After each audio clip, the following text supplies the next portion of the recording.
পর্ব ২ অরণ্যের আতঙ্ক। রবিনের খুনের রহস্য উদ্ঘাটনের জন্য পুলিশ অফিসার বিক্রম সেন গ্রামে থেকে যাওয়ার সিদ্ধান্ত নেন। তিনি রাতে গ্রাম পাহারা দিতে থাকেন, কিন্তু কয়েকদিন কেটে গেলেও নতুন কোনো ক্লু পাওয়া যায় না।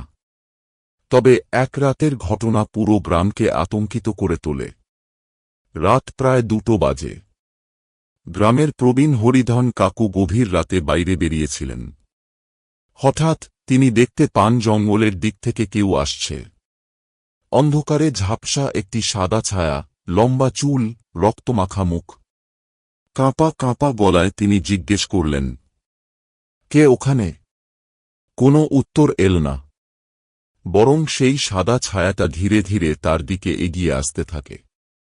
হঠাৎ করেই কাকুর গলা দিয়ে বেরিয়ে আসে এক বিকট চিৎকার। পরদিন সকালে লোকেরা তার লাশ খুঁজে পায় গ্রামের পাশের মাঠে।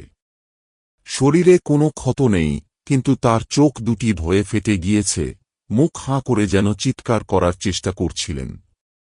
গ্রামের সবাই বলাবলি করতে থাকে, ওই জঙ্গলে কিছু একটা আছে। এটা কোনো সাধারণ খুন নয়।